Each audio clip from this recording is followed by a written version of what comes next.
புதுதில்லியில் நடைபெற்ற குவாட் கூட்டமைப்பின் வெளியுறவு அமைச்சர்கள் மாநாட்டில் பிராந்திய கடல்சார் பாதுகாப்பு, உட்கட்டமைப்பு மேம்பாடு மற்றும் விநியோக சங்கிலியை வலுப்படுத்துவது தொடர்பாக 4 முக்கிய வரலாற்று சிறப்புமிக்க கூட்டு பிரகடனங்களை வெளியிடப்பட்டுள்ளதுடன் இந்தியா, அமெரிக்கா இடையே அரிய வகை கனிமங்கள் விநியோக பாதுகாப்பிற்கான புதிய இருதரப்பு ஒப்பந்தமும் கையெழுத்தாகியுள்ளது.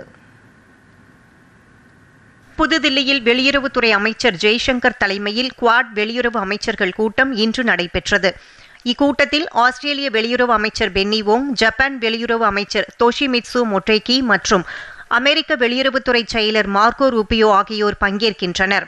கூட்டத்தின் துவக்க நிகழ்வில் பேசிய அமைச்சர் ஜெய்சங்கர், வெளியுறவு அமைச்சர்களுக்கு பகிரப்பட்ட செயல்பாடுகள் குறித்து விவாதித்து முடிவெடுப்பார்கள் என்றும் உலகில் உள்ள பல சவால்களையும் வாய்ப்புகளையும் கருத்தில் கொள்வார்கள் என்றும் தெரிவித்தார்.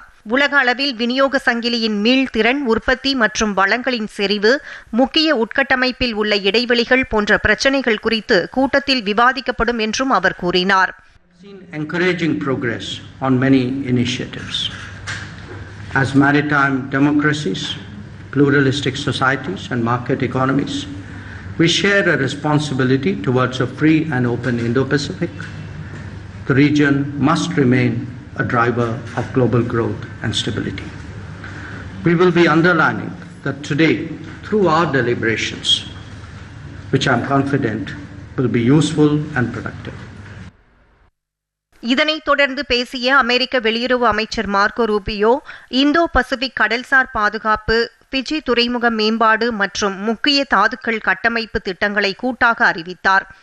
அத்துடன் தென்கிழக்கு ஆசிய ஆன்லைன் மோசடி தடுப்பு மற்றும் வடகொரிய அணு ஆயுத ஒழிப்பு குறித்து குவாட் மாநாட்டில் விரிவாக விவாதிக்கப்பட்ட நிலையில் இந்தியாவின் சிறப்பான வரவேற்பிற்கு அவர் தனது நெகிழ்ச்சியான நன்றியை தெரிவித்தார். But each of these 4 nations represented here today bring unique capabilities that collectively we can bring to bear on some of the most significant problems facing the world, whether it's a humanitarian response, whether it's the security of energy, whether it's the freedom of navigation, whether it's the need to diversify our supplies of not just energy but critical minerals and supply chains. These are areas where all 4 of our countries, collectively and individually, can bring tremendous assets to bear in terms of solving these problems.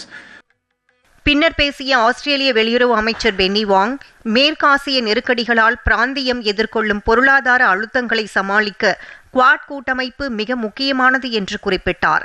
மேலும் கடல்சார் பாதுகாப்பு மற்றும் உட்கட்டமைப்பை மேம்படுத்துவதோடு தென்கிழக்கு ஆசிய பகுதிகளில் பாதுகாப்பிற்கு அச்சுறுத்தலாக விளங்கும் சர்வதேச ஆன்லைன் மோசடி மையங்களை கட்டுப்படுத்த குவாட் நாடுகள் ஒருங்கிணைந்த தீவிர நடவடிக்கைகளை முன்னெடுப்பது காலத்தின் கட்டாயம் என்று வலியுறுத்தினார்.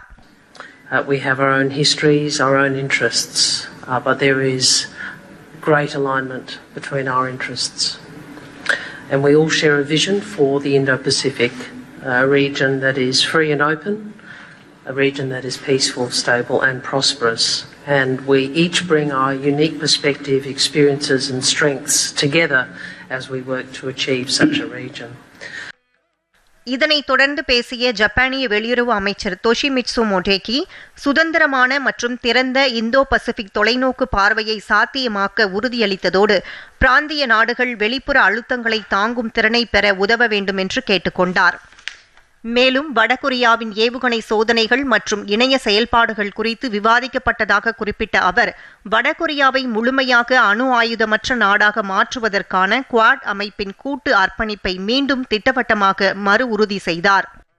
இதனைத் தொடர்ந்து செய்தியாளர்களை சந்தித்த குவாட் வெளியுறவு அமைச்சர்கள் கூட்டு ஊடக அறிக்கையை வெளியிட்டனர்.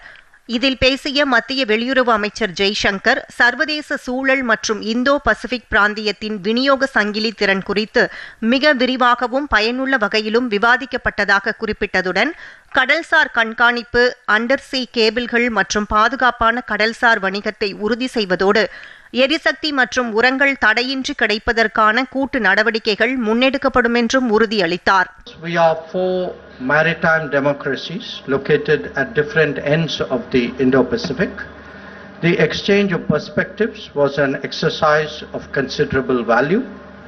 The maritime domain has seen a steady expansion of collaboration, including surveillance and domain awareness, logistics network, undersea cables, training, capacity building and HADR activities.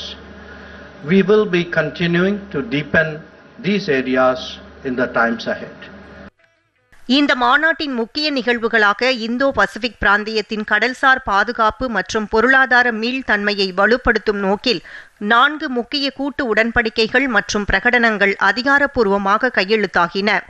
இதில் கடல்சார் எல்லை கண்காணிப்பை பலப்படுத்த இந்தோ பசிபிக் கடல்சார் உளவு கண்காணிப்பு கூட்டு முன்முயற்சி, பசிபிக் தீவுகளின் துறைமுகங்களை மேம்படுத்த எதிர்கால துறைமுகங்கள் கூட்டமைப்பு ஆகிய வரலாற்று சிறப்புமிக்க பிரகடனங்கள் வெளியிடப்பட்டதோடு கனிமவள ஏகபோகத்தை தடுக்க குவாட் முக்கிய தாதுக்கள் கட்டமைப்பு மற்றும் பிராந்திய எரிசக்தி பாதுகாப்பிற்கான புதிய கூட்டு முன்முயற்சிகளும் இறுதி செய்யப்பட்டன. மேலும் இதன் முக்கிய மைல்கல்லாக இந்தியா அமெரிக்கா இடையே அரிய வகை கனிமங்கள் மற்றும் விநியோக சங்கிலி பாதுகாப்பிற்கான இருதரப்பு ஒப்பந்தத்தில் இரு நாட்டு அமைச்சர்களும் அதிகாரப்பூர்வமாக கையெழுத்திட்டனர்.